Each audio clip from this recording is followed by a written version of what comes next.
नमस्ते दोस्तों, मैं गनी मस्त आपका स्वागत करता हूं। आज हम देखेंगे जाने अनजाने में हुए चरम सुख की कहानी। तो करते हैं, लेट्स स्टार्ट। कहानी की शुरुआत ही गर्म चीज से होती है, जहां एक कपल शौर में गर्मी का एहसास ले रहे होते हैं। पत्नी का नाम चांदनी, तो पति का नाम पता नहीं इसका क्या नाम है। ये बस काम के लिए चांदनी का पति होता है, जो आगे ससुर की एंट्री होने के बाद सिर्फ नाम का रह जाता है। चांदनी अपने पति से बहुत प्यार करती है, क्योंकि उसका पति उसे हर वक्त खुश रखने की कोशिश करता है। शादी तक दोनों भी वर्जिन होने के कारण शादी के बाद दोनों भी चरम सुख के लिए एक्साइट होते हैं। दोनों भी दिन में 3-3 बार करते हैं। इस वजह से चांदनी को अपने पति की आदत सी होती है। वह पति से दूर रहने की सोच भी नहीं सकती, लेकिन किस्मत को कुछ और ही मंजूर होता है। एक दिन सुबह सुबह कुरेल वाला पति के ट्रांसफर होने का लेटर लेकर आता है। पति के ट्रांसफर की बात सुनकर चांदनी नाराज हो जाती है, लेकिन ट्रांसफर भी ऐसी खराब जगह होती है जहाँ फैमिली रहने का इंतजाम नहीं होता। अब कुछ दिन या कुछ महीने पति से दूर रहना पड़ेगा। इस गम में चांदनी छोटी बच्ची की तरह रोने लगती है। उसको मनाते हुए उसका पति चांदनी को कुछ दिन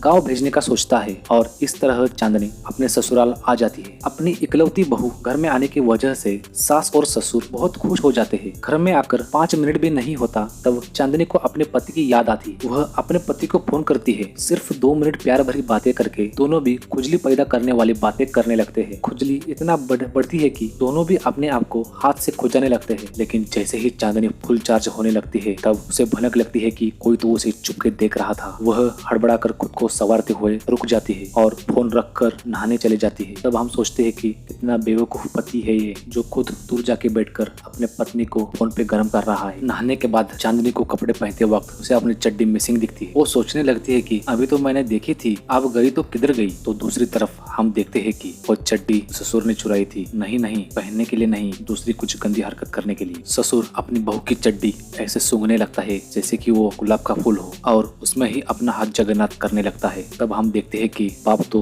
बेटे से भी ज्यादा ठरकी निकला, वो भी डबल। काम भारी होने के बाद ससुर चड्डी उधर ही फेंक कर चला जाता है। इधर बिना चड्डी की बैठी हुई चांदनी अब तक चड्डी के बारे में सोच रही होती है कि मेरी चड्डी कहाँ गई। थोड़ी देर बाद चांदनी को अपनी चड्डी मिलती है, जहाँ ससुर ने फेंका था। अपने काली चड्डी पर चिपचिपा सफेद दाग देखकर चांदनी गहरी सोच में पड़ती है कि ये गंदा काम किसने किया। उसके बाद दोपहर को ठरकी ससुर घुटने दर्द करने की वजह से वह चांदनी को मालिश करने के लिए बुलाता है। चांदनी भी एक अच्छी बहू बनकर अपने ससुर की सेवा करने लगती है। मालिश करते करते चांदनी की नजर एक सांप पर पड़ती है, जो ससुर की धोती में होता है। वह सांप धीरे धीरे एनाकोंडा का रूप लेता देख अपने पति से दूर रहने वाली चांदनी की खुद की चरम सुख वाली फीलिंग जागने लगती है। अपनी फीलिंग को कंट्रोल करके चांदनी वहाँ से भाग जाती है और अकेले में खुद को कोसने लगती है कि ये गलत है, मैं अपने ससुर जी को इस नजर से देख नहीं सकती। ऐसा बोलकर वह शर्मिंदा हो जाती है। तब ससुर वहाँ पर आता है। बहू को डरा हुआ देख और खुद से नजरें चुराते देख ससुर बोलता है कि जो कुछ हुआ उसमें घबराने की कोई जरूरत नहीं है। ऐसा हौसला देकर वह चला जाता है। शाम के वक्त चांदनी अपने पति से फोन पर प्यार भरी बातें करने लगती है, लेकिन उसका पति गंदी बातें करके उसे उकसाने लगता है। वो दूर होकर भी अपने पत्नी को गर्म करने लगता है। वो खुद हाथ से काम चलाने लगता है और चांदनी को भी वैसा करने के लिए बोलता है। ऐसा करते करते धीरे धीरे वो दोनों इतना गर्म होते हैं कि दोनों साथ में ही है ऐसा सोचने लगते हैं। तब फोन डिस्कनेक्ट होता है। फोन कट होने की वजह से पति तो होश में आता है, लेकिन चांदनी वो तो अब सारी हदें पार कर चुकी होती है।